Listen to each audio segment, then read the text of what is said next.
Ito na mga my loves, mga kasisi, kakain na po tayo tanghalian. Luto na.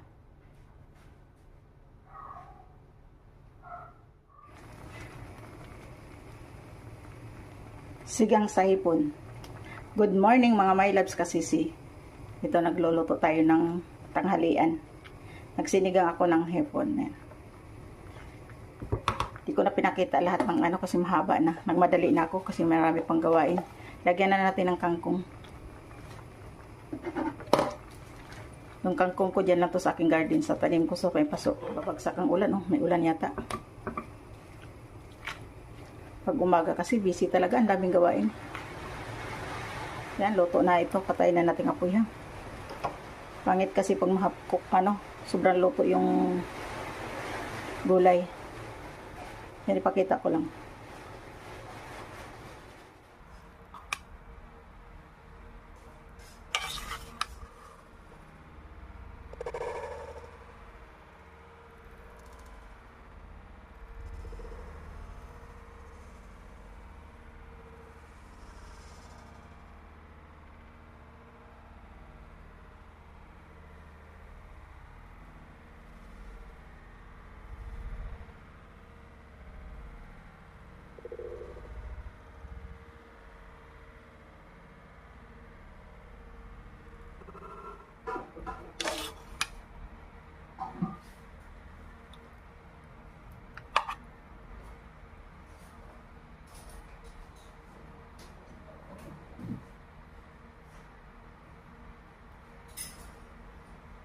Let's go.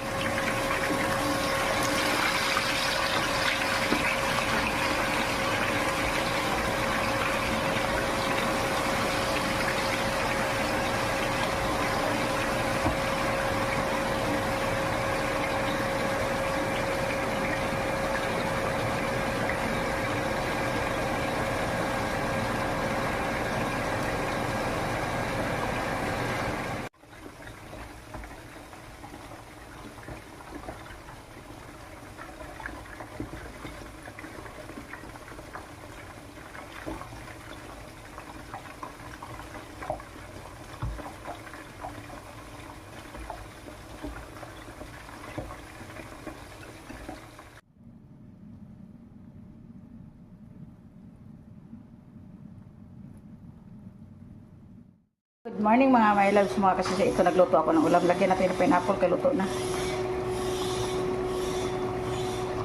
Oops, may sumisilip. Amoy ko eh. May sumisilip. O, lagyan mo. Uy, sumisilip na, di pa nga luto. Naamoy lang, ay nababa na. Gitna na. Gitna. Lagyan mo sa sabaw, masarap din yan. Ilagay mo na lang sa bawang. Huwag mo durugin. Yan. Tapos lagay mo sa bawang. Kalaputin lang natin ito kunti. Kunti lang.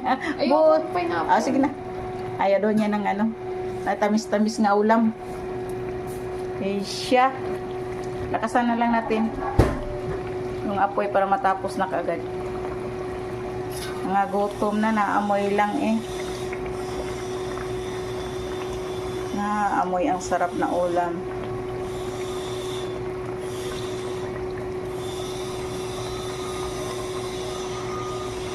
Pero lambot na ba?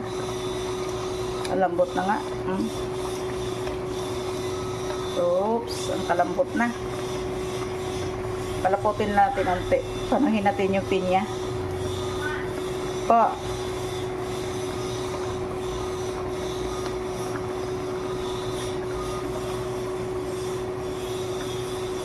Ilalim natin ang pinya para magkaroon talaga siya ng lasa.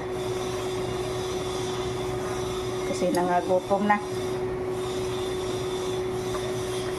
Ayan.